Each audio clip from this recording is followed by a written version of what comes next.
In the wake of the Second World War, relations between Russia and the US were at an all-time low. The political rivalry between Stalin's Soviet Union and the United States government created what is commonly known as the Cold War. Anti-communist sentiments were rife in the US throughout the 1950s and the 1960s, and Hollywood was no stranger to this, as the film industry, both on and off screen, were clearly defined by the Cold War throughout these decades. The House Un-American Activities Committee, or HUAC, set up trials where many industry professionals were made to clear themselves of suspected communist sympathies. I never read Karl Marx, and I don't know the basis of communism beyond what I've picked up from hearsay. What I've heard, I don't like it, because it isn't on the level. And numerous were blacklisted from Hollywood.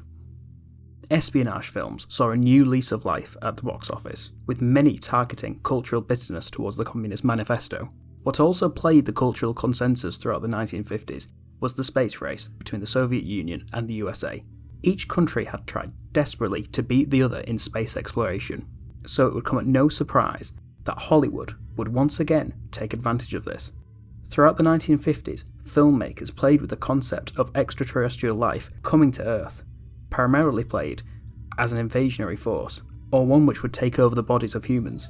This was seen with films such as Invasion of the Body Snatchers and The Thing from Another World, thus preying on America's insecurities at the time in creating an invisible but ever-present enemy. The 1950s set the foundation for postmodernist sci-fi horror, but by the early 1960s, the genre would begin to evolve. Which brings us to our title film, X, Man with the X-Ray Eyes.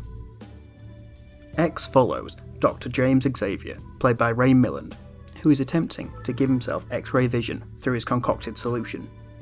He believes the human eye is only using a percentage of its capabilities, and wants to see the wonders of the universe. This element is where I believe the film evaluates on the previous decade's work, as with films such as Invasion of the Body Snatchers, it presented a large-scale invasion with thousands of innocents being consumed by the threat. However, what X is able to do is take this concept and create a more personable story from it. Yes, the outcomes are mirrored, with the character being taken over both mentally and physically, but Xavier's predicament is all by his own hand. Another evaluation of the previous decade's work is what is consuming the characters. With Invasion of the Body Snatchers, the consumer is an individual being, but with X, James is devoured by the universe itself. He is brought to insanity by the sheer scope of the universe. A space so broad, it breeds only loneliness, a concept that only seems to be discussed in films made after this. I think one of the most compelling aspects of X is the character of James himself. Throughout the first act, he displays such confidence in the positives of his work, but once he tests the solution on himself, his confidence turns into something akin to an addiction. The power that comes with the eye drops show only positive effects in the beginning, leading him to ingest more and more of the liquid, before he ends up killing his colleague for questioning his actions. This leads Xavier to work at a fairground and become Mentallo, a vaudeville psychic. The serum has already ruined his life by this point, but he cannot part from it. It begins to take a greater toll on Xavier, and he becomes more and more distant from the world. This element of the story shows how Ray Milland was perfectly cast, as he has had previous experience in playing a character suffering from addiction, that of Don Burnham in the 1945 drama The Lost Weekend. In this, Don is a writer who suffers from long-time alcoholism, but after a week attempting sobriety, he goes on a days-long bender. Everyone around him attempts to get him to stop, but Don is full of excuses. Suddenly I'm above the ordinary. I'm competent, supremely competent. I'm walking a tightrope over Niagara Falls. I'm one of the great ones. I'm Michelangelo molding the beard of Moses. I'm Van Gogh painting pure sunlight. I'm Horowitz playing the Emperor Concerto. I'm John Barrymore before the movies got him by the throat. I'm Jesse James and his two brothers, all three of them. I'm W. Shakespeare. And out there, it's not Third Avenue any longer, it's the Nile net. The Nile, and down it moves the barge of Cleopatra. He is desperate to escape reality, something which is present with Xavier also. But of course, the theme of addiction in both art and reality are infallibly linked, with its users attempting to break free from their own life. While The Lost Weekend was a dramatic representation of one man losing control to his addictions, The Man with the X-Ray Eyes is a harrowing look at the ramifications of a man playing God. This theme of addiction is only exasperated in the closing moments of the film, where Xavier stumbles into a church. His vision has become so strong by this point that it is almost impossible for him, or by proxy the audience, to make out anything he is trying to see. James pleads with the pastor for a reprieve from his predicament, his eyes now jet black, which is followed by, "You see sin and the devil, but the Lord has told us what to do about it. Said Matthew in chapter 5, if thine eye offends thee, pluck it out! Pluck it out! Pluck it out! Pluck it out! Pluck it out! Pluck it out! Pluck it out! My initial reading of this scene was that of an ironic nature, with a man who attempted to play God, seeking solace in his house, after his eyes have become too much for him to handle. But I believe it goes one step further than this. Matthew chapter 5 is cited by the pastor. This is about creating disciplines for humanity, and the ramifications of people's actions. The poor shall inherit the earth, and heaven as a reward for those who live by God's command, being staple points of this passage. Matthew 5:29 is the verse which discusses thine eye being cast. Its most popular reading is that the eye is representative of people's struggles, and it being pushed away is allegorical for you pushing through said struggles and keeping your faith. But Xavier ignores this message and focuses only on the lateral plucking of his eyes. This is apt for his character, as by the removal of his eyes, it is a quick fix to his predicament, an action that may be symbolic of his addictive personality. What I also find fascinating about this sequence is that it brings to the forefront a discussion about evolution versus creationism that had been subtextually brewing for much of the film. The first time Xavier uses the serum, he tests it on a monkey. After a few moments, the monkey passes away. This serves multiple meanings to the plot.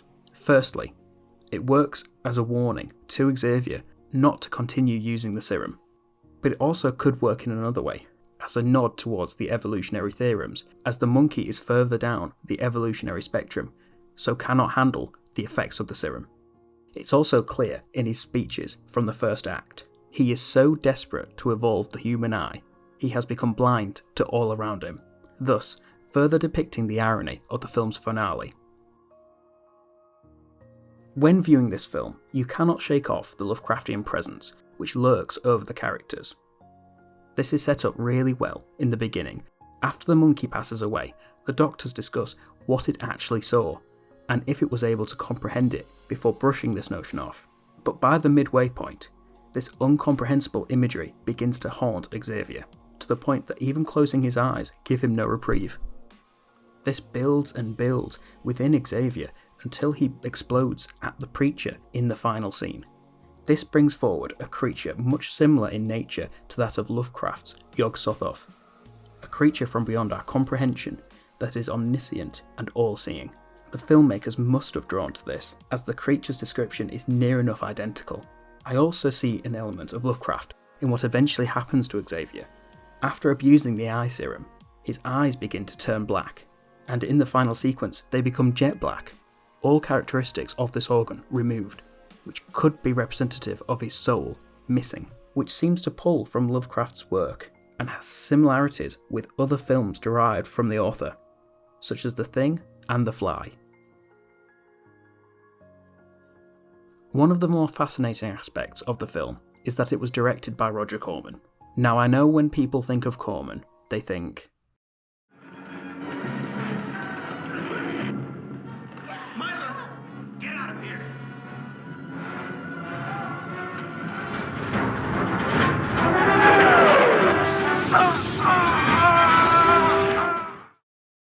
but in my opinion, the 1960s was a real creative boom period for him. He made numerous adaptations of Edgar Allan Poe's works, with frequent collaborator Vincent Price. Corman even made an adaptation of Poe's story Premature Burial with Ray Milland in 1962. In that same year, Corman attempted to address the racial segregation that was happening in America with the powerful drama The Intruder, and by the end of the decade he made films such as The Wild Angels and The Trip, which seem to focus on the growing, disassociated youth of America. What I'm trying to convey with this argument is that behind all of the nudity and the violence, Corman was attempting to present stories with deeper meanings, and The Man with the X-Ray Eyes is no different. In closing, I want to discuss the possibility of a remake. I don't personally think it needs one, but since 21st century Hollywood is built upon rejuvenating older intellectual properties, I think a film with such a deep and personal narrative would be easily adaptable to a contemporary audience. Although I like the effects, as it's representative of that 60s style, I know it may be an issue for some audiences, and what a remake could do is work on that, make the imagery a little more horrifying, and you could also add to Xavier's eye disfigurement to further tap into those body horror elements. I also think the character of Diane Fairfax could be elaborated on in a remake, as she is as close to a romantic interest that Xavier has, and she has given up her own works to support him, a point that is barely discussed, and she's missing from major parts of the film. So I think if this story was retold, more of an emphasis should be placed on her. But I think the most important aspect of the film that would come from a remake is its ending. When I was thinking about how this film could be remade, I thought about the possibility of Xavier still being able to see once he has pulled his own eyes out. And upon researching this, I found that Stephen King thought the same. He claims he saw a cut of the film where Xavier proclaims, "I can still see," after pulling his eyes out. But Corman has disavowed this statement, however, agreed that it would have made for a stronger ending. I don't know if Corman did already convey that with its distorted visions that appear during its credits. It's a small detail, but it could be representative of Xavier's after he plucked his eyes out. I also find this small point indicative of the film as a whole.